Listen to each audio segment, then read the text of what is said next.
Okay, we are back. We are talking about WrestleMania 34. These are my predictions for what I think is probably going to happen at WrestleMania 34, and also my hopes of what I would love to see happen, regardless of what I actually think they're going to do at WrestleMania. So we already talked in a previous video, which is right here, probably, about the pre-show matches. And so we're just going to jump right into this again. I'm filming this before WrestleMania, so these are not in show order because I have no way of knowing what the show order is. Although hopefully Styles and Nakamura main event. That would be fantastic. All right, basically just starting at the top. Brock Lesnar defends the WWE Universal Championship versus Roman Reigns. I think this doesn't really need to be discussed. Roman Reigns is going to win. Brock Lesnar is going to go away for a while, if not forever. And it's probably going to be a pretty passable match. Roman Reigns, I'm not a huge fan of his presentation, but he's a solid worker. And even though people hate the way that he's being forced down our throats, which is understandable, and that's going to continue. We're going to keep up with babyface Roman Reigns, and probably we're going to have a feud between him and Samoa Joe, which is going to be just fine. Now, I do follow What Culture Wrestling on YouTube, and they put up a video very recently about possible like swerves, surprises that WWE could pull at WrestleMania, because they love to do that. They like to kind of red herring you with what you think is going to happen and then twist it at the last second.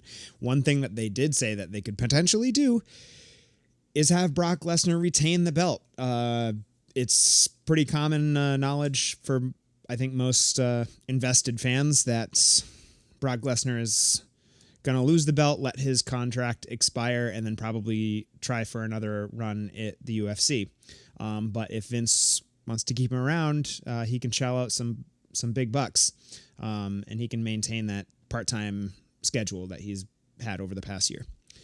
I quite like Brock Lesnar in his current form, although I do think that this formula is sort of running a little bit stale. So as much as I'm not into the idea of babyface Roman Reigns picking up the title, I think it's a change at the very least, and it opens up more opportunities. I think they would have to keep it on him for a little while, which means my expectation is that he's going to enter into a feud with Samoa Joe, as I said, which would probably have Samoa Joe not beat Roman Reigns, but it just really opens up a lot more opportunities for different stories to be told with that championship, because right now we've just sort of been repeating the same kind of thing for every couple months, and it's getting a little bit old, so it's time to change. We've had a good solid year of monster champion Brock Lesnar, both as a babyface and as a heel, depending on the situation. And I think they've said all that they can say with that. So I've got Roman Reigns defeating Brock Lesnar and becoming the WWE Universal Champion on Raw, and then probably we're going to see Samoa Joe either show up at WrestleMania or at the Fallout Raw. Okay, next is AJ Styles defending the WWE Championship versus Royal Rumble winner Shinsuke Nakamura. I think that Shinsuke needs this. I love AJ Styles as champion, and he could do a lot more with it. I don't think that I would say that his run is over necessarily, but the way that they have booked Shinsuke since his main roster debut, I think that if he doesn't beat Styles this weekend, that he's going to fizzle down into the under mid card, and I don't want that to happen because he's tremendously talented, and we really haven't gotten a lot from him yet, except for the same kind of matches over and over again. And I would like to see something a little bit different, and I think that giving him the title at this point would be a wise decision, especially since he just very recently had a title shot against Jinder Mahal, which he lost twice, I believe. I don't know if he can survive another loss, particularly at WrestleMania. This is more or less a face versus face match, so there's not a whole lot of story happening. And I think unless there's some major disruption, which I would love to see in the middle of the match, maybe someone fully invests in becoming a heel over the course of the match, which they've done before to some success. But they're both very good at working babyface, and I would really be happy either way. But I've got to put my money on Shinsuke this time. Next is the Intercontinental Championship triple threat. The Miz defends against Seth Rollins and Finn Balor. The Miz just had his baby, so I fully expect that he is going to lose this match so that he can take probably a few weeks off to be with Maurice and the new baby. And I think I'm going to say I predict that Seth Rollins is going to win it because I think that they've invested a little bit more in him. And he's not really doing much of anything right now. Whereas if Finn Balor lost, I think he could go do some stuff with the Good Brothers, Gallows and Anderson.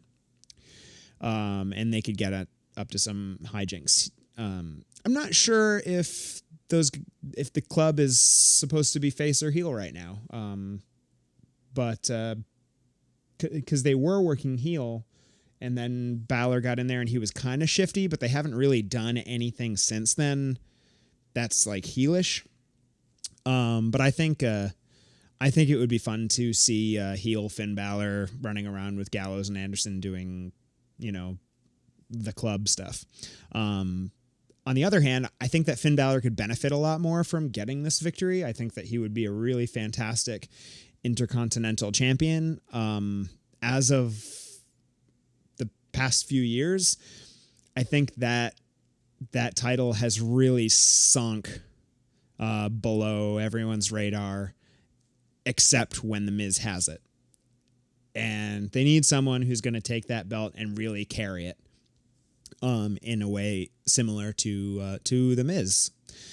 And I think that's Finn Balor. I don't think that Seth Rollins, especially a babyface Seth Rollins, has it in him to carry that title as strongly as The Miz does. So I think probably Seth Rollins makes more sense coming out of this with a victory, but I would love to see Finn Balor get it.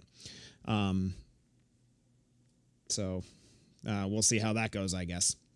And I think Finn Balor getting that victory would have some residual benefits for Gallows and Anderson, who are also great and also really need a boost. So it's a good opportunity for them as well. So next is the United States Championship. Randy Orton defends against Bobby Roode, Jinder Mahal, and Rusev. I feel complicated about this because I think that realistically, my expectation is either that Randy Orton is going to retain the title, which is tremendously boring, or that Bobby Roode is going to get it back. Randy Orton has just very recently taken the title away from Bobby Roode, who only had it for a couple weeks. And they've sort of been, I think, investing a lot more time in those guys having a feud, with Jinder Mahal just kind of inserting himself into it. And Rusev was just added to the match like this past week. So the main focus has been on Randy Orton and Bobby Roode. And I think realistically, one of them will either keep or take the title and then feud with each other. I don't necessarily see Jinder Mahal as a realistic contender. I think they just needed something to do with him, and they know that he and Randy Orton can work together. Rusev is a bit of a shock because I think that really just was something that was shoehorned in to because they had to, because Rusev has been doing so well and he's so over with the fans right now that they were sort of forced to give him a main spot. He was initially slated to be in the Battle Royal. This is a much better position for Rusev. Even if he doesn't win, that's still a Mania match, and it's money in Rusev's pocket, which is great. Now, I would love to see Rusev get the U.S. title back. I think that he is a great U.S. champion. I think it would be very smart and please the fans to give Rusev the U.S. title. I think that would initiate a full babyface turn for Rusev. And then he's perfectly set up for a feud right away with Jinder Mahal. And Bobby Roode and Randy Orton can still have their feud. Maybe they get into a kerfuffle on the outside or something, and that distracts away from the rest of the main action of the match. I don't know.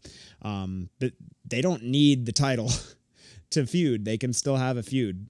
Randy Orton is totally fluid between working babyface and heel, depending on what the situation needs. And it would be great to see a heel Randy Orton versus babyface Bobby Roode, just because, while Jinder Mahal and Rusev, newly babyface Rusev, would have probably a pretty good feud over the U.S. title. I mean, I don't mind Jinder Mahal. I think his world title run was a little bit forced. I don't think I'm breaking ground by saying that, but I don't mind him in general. So I think that they could have a really good time together. So my expectation, my prediction for the U.S. title match is it's either going to be I would hope that if it's, as far as my prediction goes, between Randy Orton and Bobby Roode, I'd like to see Randy Orton keep it, because then they're just kind of tossing the title back and forth, and I don't like that. But my hope is that Rusev gets it, and it's completely out of nowhere. It doesn't work very strongly into the story of this feud so far, but Rusev needs it. He's got to get it. It would really catapult him into the stratosphere to get this win, and he's just perfectly poised for it, and he's infinitely entertaining. It's residual for Aiden English, who I also really like. It's just a win-win for everybody, I think, and no one else in that match will suffer from losing except for Rusev. So that's how I feel about that. Next is the Raw Women's Championship. Champion Alexa Bliss defends against Nia Jax. Nia Jax has to win this one, or else she looks like a huge slob. They've really cut her down. It's the story of the match, and it's great that they're doing like a body positive angle with newly babyface Nia Jax, who's playing her part very well. As weak as she is in the ring, and she is, she's okay at talking, and she's just new. I mean, she just needs more time to evolve. She's just really clunky. She's not bad. She's just really clunky. Her moveset is pretty limited, and Alexa Bliss is great, and I'm positive that she is going to carry Nia Jax through the entire match. But Nia Jax needs the win, or else we're not going to see anything from Nia Jax for a few months probably, whereas Alexa Bliss doesn't need the win. And yeah, it just like really, Alexa Bliss and Mickie James have been doing such a great job cutting down Nia Jax about her weight and her height and everything. And if Alexa Bliss wins, it just kind of validates all that. And that is not a good payoff for this match. They've done dumb shit like that before, and I hope that they've learned their lesson. My prediction and my hope is that Nia Jax wins the Raw Women's Championship at WrestleMania. And they can have a really great follow-up feud as Alexa Bliss engages her rematch clause. They work perfectly well together. So yeah, that's that. So the SmackDown Women's Championship. This is an interesting one. You have champion Charlotte Flair defending against Royal Rumble winner Asuka. There's a lot at stake in this one. It's going to be a fantastic match, really, either way. Asuka is undefeated for, 3 years? including her time in NXT. Charlotte is undefeated. I don't know if entirely undefeated, but at least is on, a 15 pay-per-view undefeated streak at this point. All of her title losses have been on TV. So there's sort of a streak versus streak happening here. Granted, they are not the same streak, but streaks nonetheless. I think similarly to AJ and Shinsuke, Asuka needs this a little bit more. I think Charlotte doesn't need her streak. It's just kind of a fun fact. Asuka's whole character at this point is based on her undefeated streak, and she's going to have to lose at some point. But I think it's a little bit early to spoil that. It's her first WrestleMania. Let her have it. But I just don't know. I mean, they do love Charlotte Flair, and she is a fantastic champion, and she's a fantastic performer in general. But I have to say, it makes the most sense for Asuka to win it. That is my hope, and that's probably my prediction as well. Now, there is a wild card here, because Carmella still has her Money in the Bank contract, which they have been teasing heavily. What I think might probably happen is that Carmella cashes in her contract, turns it into a triple threat, and then she takes the pin from Asuka. That way Charlotte Flair doesn't lose anything. You know, she still looks perfectly fine. She didn't technically lose the match, although it does count as a loss, I think, in the books. And it will spoil her streak. But as I said, she's not relying on her streak. That's just like a side thing. So yeah, that's, I think, the best case scenario. Carmella is nothing to me. And they kind of spoiled the Money in the Bank, the women's Money in the Bank match on James Ellsworth, and now he's gone. So Carmella's just stuck with this contract, and they haven't really done anything with it until the past couple weeks.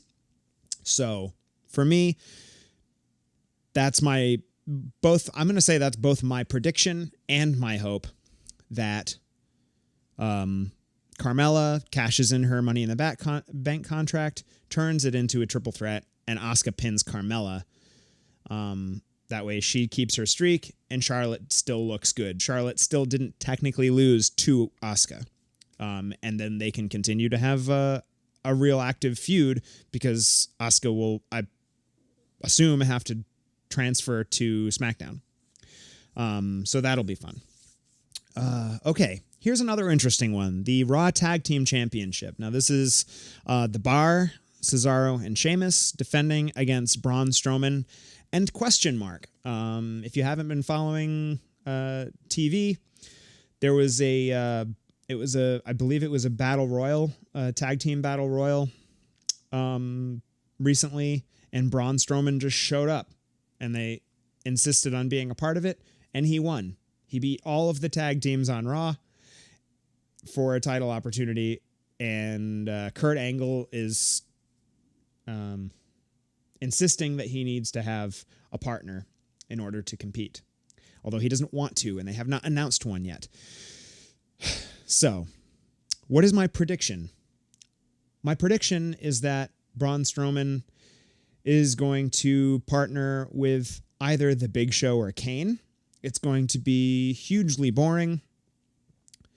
And in that situation, I would need Cesaro and Sheamus to retain, but it just doesn't feel like they would do any of this if that were going to be the case.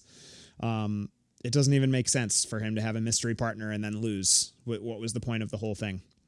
So Braun Strowman's going to get the tag team titles at WrestleMania with The Big Show or Kane, and it's going to make me want to stop watching wrestling for the rest of my life. My hope is that Braun Strowman teams with a returning Big Cass, which would be outstanding. They would work so well together.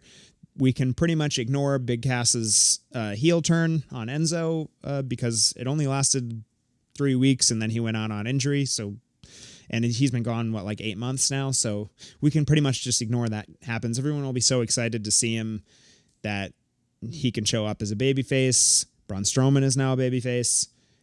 They would be a really strong power team.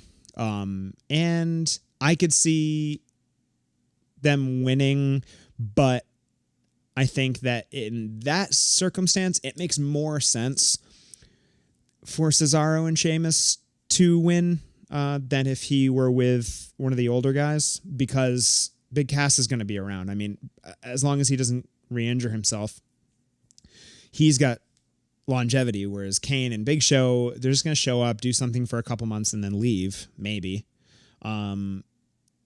Now, it's possible that it is going to be the Big Show, because I think if he has, I don't think he's formally retired yet, but they're talking about him retiring very soon. This might be his last WrestleMania, and that could serve as a way for him to have like one last title run of sorts. And he has teamed with other big guys for seemingly no reason before.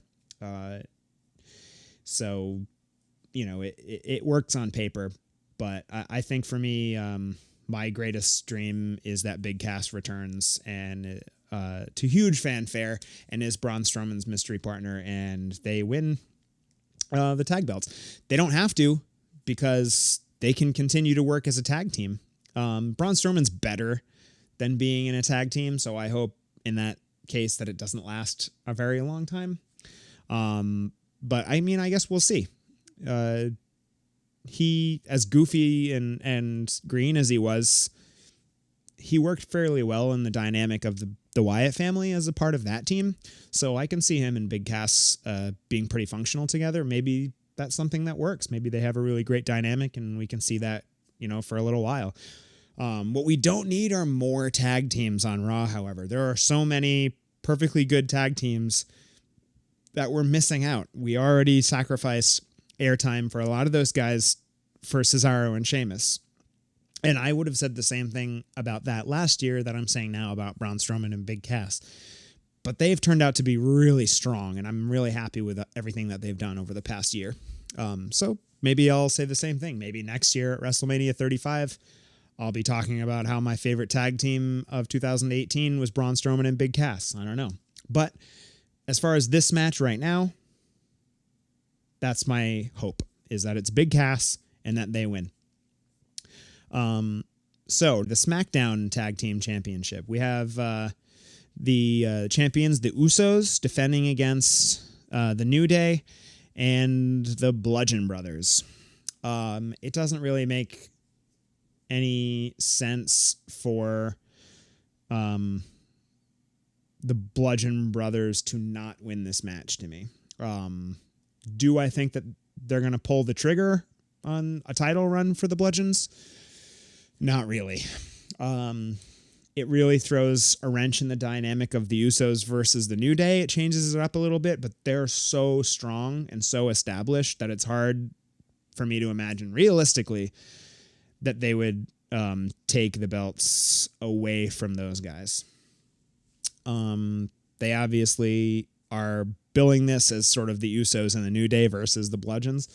And I think there's probably going to be some shenanigans, because even if they work together in the match, neither the Usos or the New Day are going to allow the other team to just take a pin. They're going to work together for a little while and weaken the Bludgeon Brothers.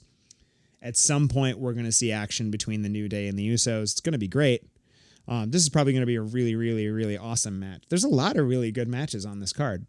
But my prediction is probably that the New Day wins, because they haven't really had a good title run in quite a while. They haven't had the tag belts for over a year at this point, for longer than, a few weeks, I think. And that's really just been between them and the Usos.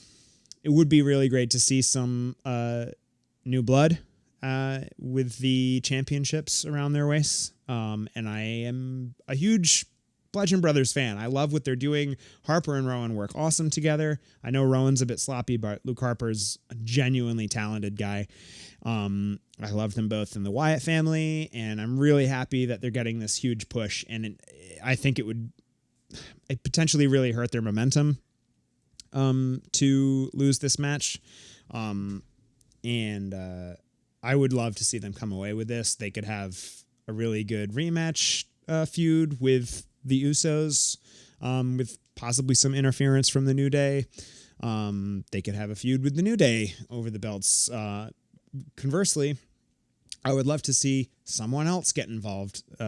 Maybe there's some heat between New Day and the Usos, and the Bludgeons take it away, leaving them sort of doing their own thing, and then we get someone else involved. I would love to see Babyface Ascension versus the Bludgeon Brothers. I thought that's what we were going to get, and it would only happen for a week. Yeah, so my prediction for this match is New Day wins the SmackDown Championships. My hope is that the Bludgeon Brothers win the championships, and maybe with a rematch feud, but hopefully moving on to focus on some other teams.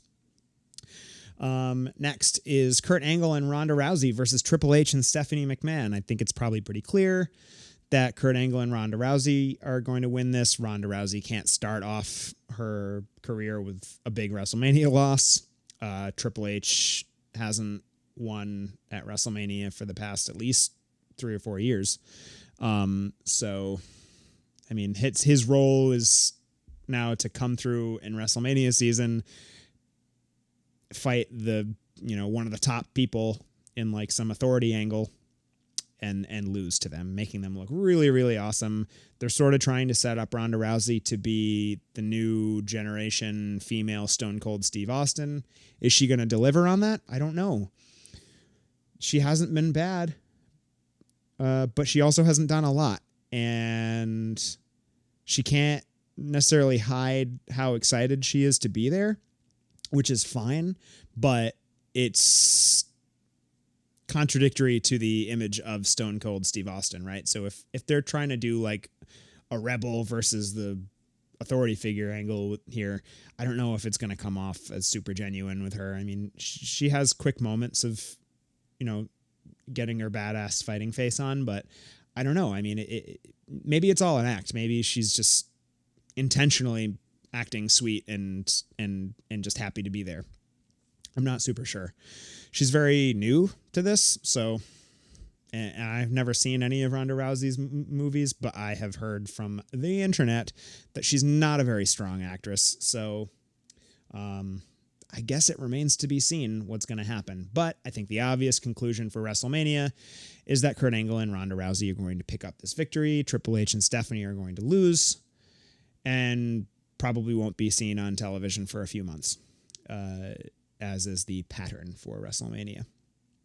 And Kurt Angle, in winning, will probably, although it's not really a stipulation match, will have no reason to vacate his general manager position, and the status quo will be maintained. All right, next is returning Daniel Bryan and Shane McMahon versus Kevin Owens and Sami Zayn. Now, the stipulation of this match is that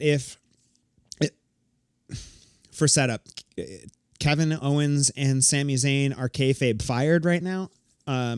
So the stipulation for the match is that if they win, they will be rehired to SmackDown.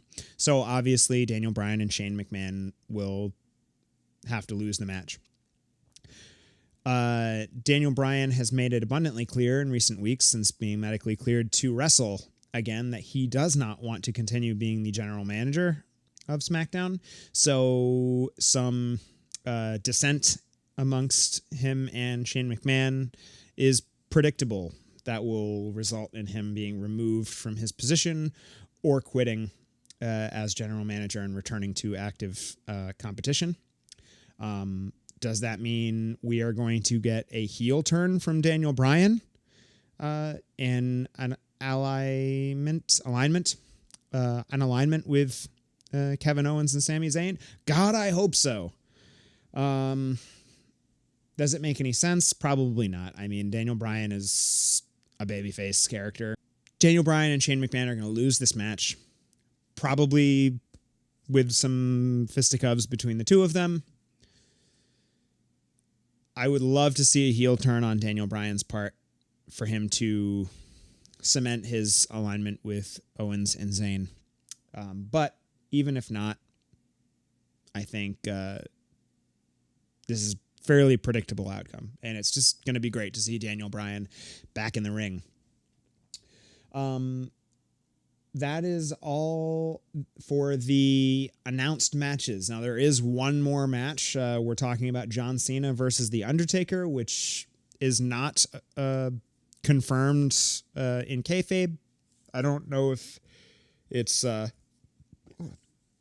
don't know if it has been announced in real life beyond the internet heavily speculating and it being acknowledged on television. And heavily implied that it's going to happen. But what we're probably going to see is John Cena is going to come down to the ring. They're going to make a big show about John Cena being in the audience. He's going to get in the ring and he's going to do the same shtick that he's been doing for the past few weeks, where he tries to call out The Undertaker, and it's going to work. Against all odds, it took 4 weeks of attacking Undertaker's presumably fragile masculinity to get him to show up and fight John Cena for his one last match. I'm not super stoked to see Undertaker in the ring. I think that last year was telling that he should be done. It was really nice to see him show up, and as soon as the match went beyond, 15 minutes, he was completely gassed out and stumbling around, couldn't follow Reigns. Reigns had to carry him through the last bit of the match. If you watch any recap videos online, there's a lot of botching that happened. And it was just a really messy match. It was really disappointing and hard to notice because of all the high emotions. But looking back, it was not good. And I think that's pretty much what we can expect this time around if the match goes too long. If Undertaker shows up. Now, this is another idea that I'm taking from the previously mentioned What Culture video about possible surprises that WWE could pull. But I thought they had a really great, fun idea with this. Is it realistic? Probably not, but it would be great. That John Cena, once again, tries to call out The Undertaker, and Bray Wyatt shows up. Now, Bray Wyatt did get thrown into the Lake of Reincarnation, which, according to the Broken or Woken universe, means he's getting repackaged. Now, they've been teasing, not teasing, but heavily implying for years that Bray Wyatt was sort of the spiritual successor to The Undertaker. And this is a perfect opportunity to take advantage of that. Bray Wyatt and John Cena work fantastically well together. There's still an opportunity to do this. There has been no word whatsoever from The Undertaker about this match. So, I don't know. I think I have to, although it is not my idea and I won't take credit for it, but I think that my hope is that Bray Wyatt shows up in The Undertaker's place and we get John Cena versus Bray Wyatt as like the new Undertaker or the new Undertaker character. They can't just like fake Undertaker with Bray Wyatt, but if they were going to do it, they'd find a way to explain it. My actual prediction: Undertaker shows up. We get John Cena versus Undertaker. It probably goes too long and everyone becomes depressed. I'm split on the result because I think that Undertaker is a traditional old school dude. And if this is really his last match, that he's going to want to go out on his back. That's the way it goes. But if he loses at the third of his last 4 WrestleMania appearances, does that tarnish The Undertaker's legacy? I kind of feel like it does. Does John Cena need a win here? Absolutely not. John Cena's going to go away after WrestleMania. And if he loses to The Undertaker, The Undertaker continues to look really great. and everyone forgets about his loss last year. And B, John Cena has a perfect impetus to disappear for as long as he wants. Now, the other thing that people on the internet are saying is that the Undertaker character was retired last year, and that Mark Calloway will be returning at WrestleMania 34 as American Badass Undertaker. Oh, what a travesty that would be. At this point, in-ring attire, there's really not much difference besides having dyed hair between Dead Man Undertaker and American Badass Undertaker, so I don't see what the big deal is as far as that is concerned. But it would just really be disappointing from a fan perspective, I think, to see the Undertaker's last match be as the American Badass, much as it would be probably more befitting to Mark Calloway, the person. And I can appreciate that. I don't think anyone wants that memory. And it kind of makes a little bit of sense. But also he has already shown up at Raw 25 as Dead Man Undertaker. So you really couldn't make the argument. You can make the argument, but there's a hole there. So my prediction is classic Undertaker shows up after much browbeating from John Cena. We get a match. Hopefully Taker wins. That's the logical conclusion. My deepest, darkest hope and dream that I pray for every night is that finally Bray Wyatt takes up the mantle as new Undertaker or successor to the Undertaker instead of his rambly Eater of Worlds persona that has kind of become very stale, and beats John Cena, because he could really use that win. John Cena still gets the out. And that's it. That's WrestleMania 34. So let me know what you think. Leave some comments below. I'd love to have a conversation about this. Again, like I said in the last video, if you are into this, if you like my ideas, if you want to continue having these conversations, if you want me to keep doing these videos, probably after or in between pay-per-views, to talk about where I think these stories are going to go, please like, comment, and subscribe, especially share. Get as many people involved in this conversation as possible. This is a lot of fun to talk about, and I'm very interested to see what everyone thinks. I hope you enjoyed this. I've been Preston Black. Enjoy WrestleMania.